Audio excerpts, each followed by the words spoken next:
Welcome, friends, to my podcast, giving you a fresh start after trauma.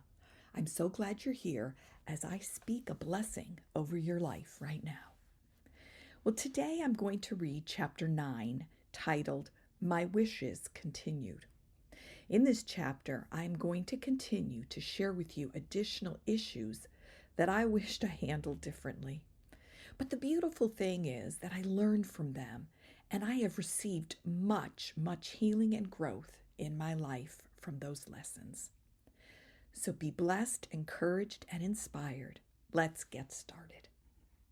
Chapter 9, My Wishes Continued. I wish I understood the prophetic early in my walk. Back in 1993, when I gave my heart to the Lord, the prophetic world was introduced to me. Prior to that, I had no knowledge of it. The denomination that I grew up in didn't even encourage us to read the Bible, let alone receive a prophetic word. We were to get the truth from the leaders of the church. But only a few years after I gave my heart to the Lord, I had my first experience with receiving a prophetic word. What I was not taught, though, was when we receive a prophetic word from the Lord, either through ourselves or another godly person, we are first to confirm it with the Lord. Secondly, we are to pray through it to the manifestation of that word. When I received my first prophetic word, it truly resonated with me, but that was it. I thought, oh, that's wonderful, Lord. Very exciting. Can't wait for it to happen. I then put it on a back burner, per se, and waited for it to manifest. What I didn't understand was I needed to pray it through. I needed to press through by believing and walking in that prophetic word. I needed to go to my Abba for greater revelation, a clarity of the prophetic word.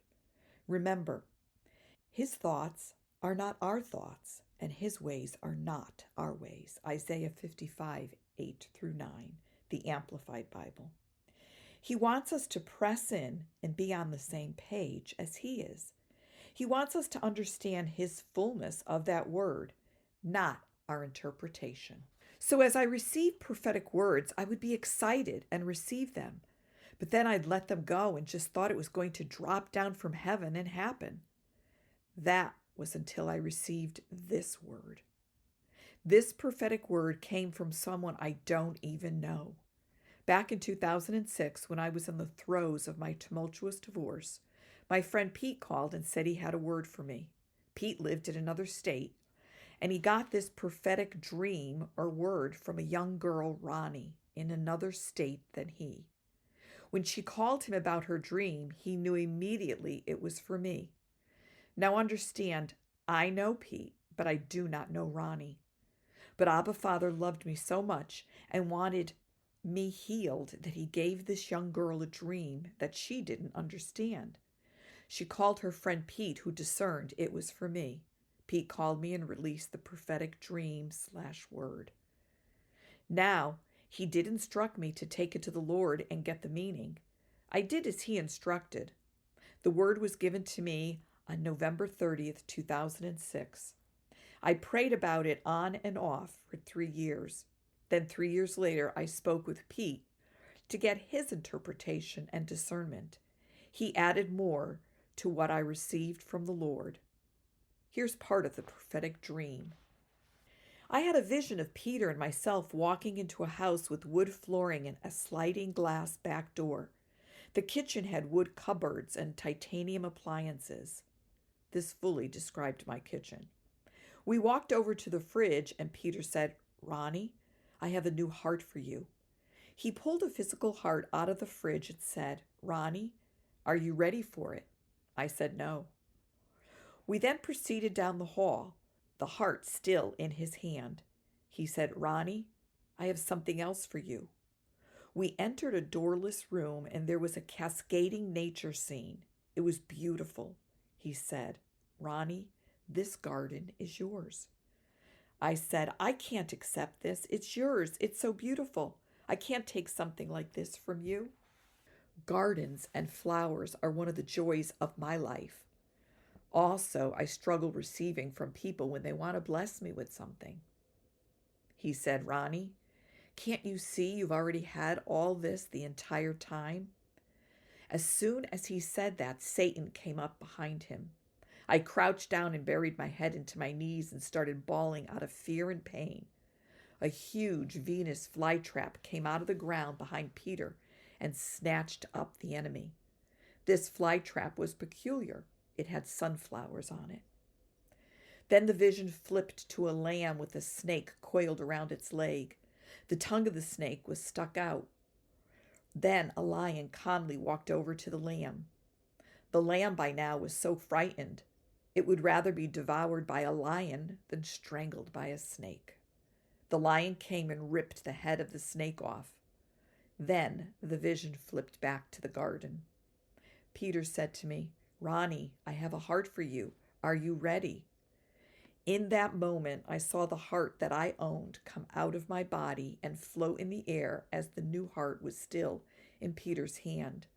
My old heart had a black hole on the right side of it that had decayed all the way through and was beginning to poison my bloodstream with black venom. My wounded heart was described completely in this vision. There was a black venom pouring out of my heart and into my life. That black venom was fear, anger, bitterness, rejection, trauma, pain, etc. Then a little girl with short brown hair came, and a hallway formed in the garden. The child ran down the hallway, so I followed her, leaving Peter and both my new and old heart in the garden. She was in a library, and I caught up to her as she stood next to a half-pentagon-shaped desk. She said, "I love books. My daddy doesn't know it yet." The library was in Peter's house, and I felt this girl could possibly have been his daughter, and that she was showing me something she had created and loved that her father didn't know about yet. Books have been my friend all my life. I love to read. The child was characteristic of me as a little girl. My innocence and naivete were thinking there were things that Abba Father doesn't know about me, but he knows it all. There is more to this prophetic dream word and was chock full of revelation for my life, and it would take much writing to explain it all. My point in sharing this dream is that my Abba knew the pain I was in, having my family being torn apart. He knew I was angry, confused, and hurting. He gave a young woman, Ronnie, a vision that he knew would get passed along. She passed it along to another prophetic voice, who in turn shared it with me. That's how our Father will work. Peter in the dream was a representation of Abba Father, and the Father wanted to give me a new heart, a completely healed heart, not one with stitches and scars, but one that was completely fresh and beautiful. I felt I didn't deserve it and shouldn't take it. Receiving from others is truly an issue I continually work on. But my Abba doesn't give up. He continues to pursue me because he knows what I've been through and what it will take to change my heart and cause me to have a heart fully healed and restored. You know the heart that can receive the word and get a 30, 60, or 100-fold return. Mark 4:8. The prophetic word was that if I do not receive this new heart he had for me, I will never walk in the fullness of the ministry work he has destined for me. My prayer for you is that if you have a wounded heart and struggle with moving beyond it, that you would not give up on Abba Father. He's there for you just like he was and still is for me. He wants that relationship with you, and he won't stop until you are fully reunited with him and reconciled to his love and his heart for you. I wish I prayed for my spouse. When there are such important decisions to be made in life, and we don't pray about them, what can we expect? Chaos, confusion, turmoil, and trauma. My dream since I was a child was to be married and have a loving family. I so wanted to have children, lots of them. I so wanted to create a family for my children that would be different than what I grew up in. I did have my dream of that tall, dark, and handsome man who went off to work with his briefcase, kissing our daughter goodbye as he ventured off to work. And many times I didn't get that kiss. Many times he would walk out the door and not even acknowledge me, even though I was trying to wish him well in his day. Was this the husband, the one that my Abba had for me? I don't know. I don't think so. I was not a believer when I got married. I never prayed about my husband. I never asked the Lord to fulfill my dream of having a loving, supportive, caring husband who adored his family. I wanted to get rid of the pain in my life so badly, but I didn't turn to my Abba for help. I just tried to make it all happen on my own. Perhaps on some level I believed he abandoned me those times that I was abused. Perhaps I believed the lies that were told to me when I did cry out to Abba in pain that he won't help you. I'm not sure I fully know the reason. All I know, he was not part of the plan, whether in prayer or confirmation, that the man I chose to marry was God's perfect choice for me. As I previously mentioned, I'm still single after being divorced for over 15 years. I'm at peace with being alone, but from time to time, I think about having a partner. One thing I know for sure is that if that desire deepens, I will not try to make it happen on my own.